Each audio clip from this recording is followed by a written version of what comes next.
Well, hi there everyone and welcome. Today's recipe is for a dessert in a jar. This one's kind of fancy. I'm calling it French meringues with a raspberry coulis, and that's just a raspberry sauce. Meringues are delicate little light, airy, crispy cookies, kind of between a cookie and a candy.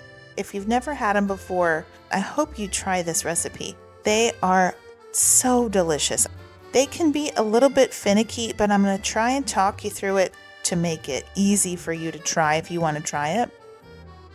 I decided to use egg white protein powder in this because I had it in my cabinet. We use it for keto baking, and I think egg white protein powder is just a little bit cheaper than if you were going to buy, the dried egg whites that they sell on the internet for baking. So anyway, I used egg white protein powder. And I put some cornstarch in the meringue as well as some cream of tartar in order to stabilize it. The cornstarch will help it not to weep. If you've ever made meringue or seen meringue on the top of a pie and it had liquid beads on the top, they call that weeping, and the cornstarch helps to absorb that. The Thrive Life raspberries are so good, and the combination of the meringues and the sauce is fantastic. I'm starting with a pint-sized jar to get about 30 cookies, and I put a cup of raspberries in the bottom of the jar, and I'm just going to add some stuff to that. Just a tablespoon of sugar, a little pinch of salt, and I like to add a packet of True Lemon. I think that brightness is really nice in there. I'm going to do two different little baggies. The first baggie is where I'm going to put the egg white protein powder and just a bit of sugar, and then there goes the cream of tartar and a pinch of salt. That's the first baggie, and because there's two baggies of white powder, I went ahead and labeled it. So there's the egg baggie, and I'll label the other one a sugar baggie. So the rest of the sugar is going to go in here. There's half a cup in this baggie. I had put a quarter cup in the first baggie. So that's a total of 3/4 of a cup of sugar that's going to go in here, as well as 2 teaspoons of cornstarch. And then that is some vanilla powder just to give it some good flavor.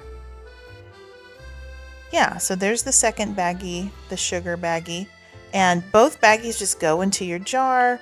You can do an oxygen absorber. And this is what you would store on your pantry shelf. You want to make sure and check the expiration date on your egg white protein powder. All right, when you're ready to make these, you'll need to get out probably a good size mixer. You can do this with a hand mixer and a big clean bowl, but it'll go faster if you have something like a KitchenAid, a big powerful mixer. It just does it a lot faster. So take your baggies out of the jar and set your raspberries to the side. We're going to start with the meringue. And it's really important for the meringue to turn out if you have a super clean bowl. It can't have any residue in it. So just make sure it's really clean. Make sure your whisk is clean. I whisk those ingredients together first, and then I'm adding 3/4 of a cup of water. This is kind of the equivalent of 3/4 of a cup of egg whites, basically, because it's the water and then the egg white powder. Mary Berry from the British baking show, she says it's equal parts egg white and sugar. That's a good meringue recipe. All right, when you're ready to add the sugar to this, it's really important that you do it really slowly. So this is way sped up, okay? This entire process of adding the rest of that sugar, it took me probably 1.5 minutes. So you just want to take your time there. After you get the sugar completely incorporated, then increase your speed all the way to high. And you're going to probably whisk that for 5 minutes or more, and then check and see how your peaks are. Those were soft peaks. It wasn't quite ready. It was too flimsy.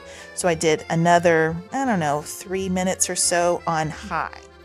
So maybe a total somewhere about 10 minutes of the whisking on high in that good old KitchenAid mixer. You'd have to probably whisk a lot longer if you are using a hand mixer. but that is where I achieved stiff peaks. So what you want to do is just make sure it doesn't flop over at all. That's what you're looking for, a very, very stiff peak. You can rub a little bit of that meringue in between your thumb and your finger. If you feel any grit whatsoever, it's not ready. Whisk it longer. But if it's really smooth, then it's ready. So I was going to try and be fancy. I put it in a Ziploc bag, that's a gallon bag, and I was going to pipe it onto my baking sheet. And y'all, I accidentally turned off the camera. I'm sorry, I just didn't get this part recorded.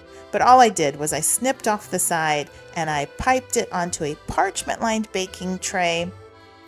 You want to bake it at a really low temp, 225 for about 2 hours. It's more like a drying process, okay, than it is a baking process. Here's an option for you. You can add some cocoa powder and some shaved chocolate.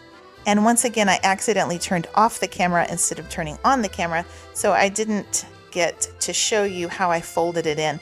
But you want to just be really gentle here because you spent all that time whipping in air and you don't want to deflate it. So just gently fold in the cocoa powder and the chocolate if you want to try this. I thought it was delicious. It has a completely different flavor, a different vibe than the vanilla meringues, and it is fantastic. If you're a fan of chocolate, I think you'll like this. They have the same baking instructions, the chocolate ones. It's 225 for 2 hours. Some people like it a little bit less crunchy. I like it really crunchy, so I leave it in all 2 hours and then it has to cool for an hour. That'll give you plenty of time to make the raspberry coulis. So a small saucepan, in go the raspberries, and in goes some water. And as those raspberries rehydrate, they will really soften up and it'll be easy for you to mush those raspberries up with the back of your spatula or with a potato masher, whatever you want to use. Bring that up to a boil, and then it's just a few minutes of boiling and it'll be ready. The color will darken, it'll thicken up, and that's when you can turn off your heat, take it off the heat, and add the True Lemon packet. And then you want to pass the sauce through a fine mesh strainer and get rid of those seeds. The raspberry coulis sauce needs to be really, really smooth, and our raspberries, they just have a ton of seeds in them. Pass it through the strainer, kind of push the sauce through the strainer, and then you'll have a really nice, smooth sauce for your meringues. Once you pass it through the strainer, you can refrigerate that. Okay, after 2 hours, your meringues should be firm to the touch. You can do a toothpick test. It should come out clean, and that goes for both the chocolate and the vanilla meringues.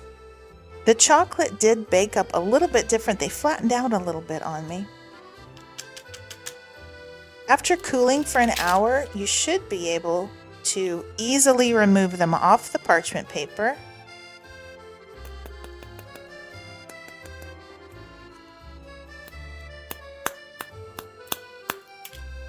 See how crispy that is?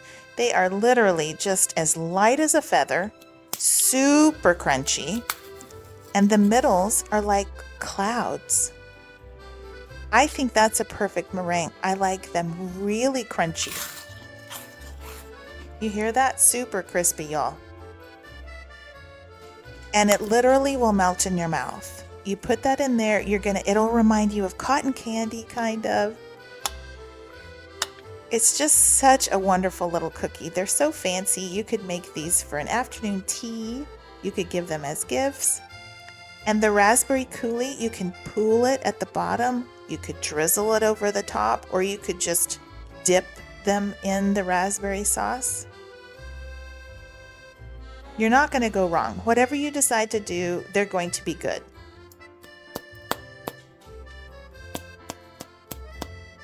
Now the middles of these chocolate meringues, they're a little bit different. They're almost like a marshmallow in the middle. So the outside's very crispy. The inside's a little bit more like marshmallow and less like cotton candy, but still like fantastic. You could dollop the tops with the raspberry sauce. But isn't that a lovely little dessert? Yeah, I just thought they were really pretty. Of course, you could get really fancy and have a piping bag and a star tip, and you could pipe beautiful shapes. I just am not much of a baker. I don't have any of those things. And, I don't mind. I think they're beautiful the way they are, just kind of homemade. I thought they were great. I enjoyed the vanilla. They were my favorite. But the chocolate, they're delicious too. All right.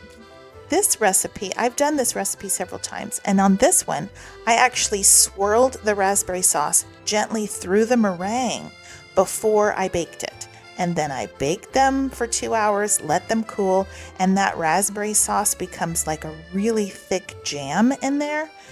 These were delicious, but the jam was really it was so sticky and thick. It got stuck on my teeth and I couldn't hardly get it out of my teeth. So that was not my favorite way to make it, but the flavor is fantastic. The raspberry is just a star in this recipe, and I think y'all are really gonna like it if you give it a try. There's so many recipes out there for meringue. There's lots of people you can read their advice of how to get your meringue to turn out properly, and I suggest definitely do that if you want advice on meringues. I'm not the person to talk to really, but as far as making meringue from shelf-stable ingredients, this is a great recipe for it. I know for sure you should not make meringues on a really humid or rainy day. They just don't seem to turn out very well. So I will say that. All right, thank y'all so much for watching. I appreciate you. I hope y'all give this a try and let me know what you think. All right, guys, God bless you. And until next time, y'all take care and keep thriving.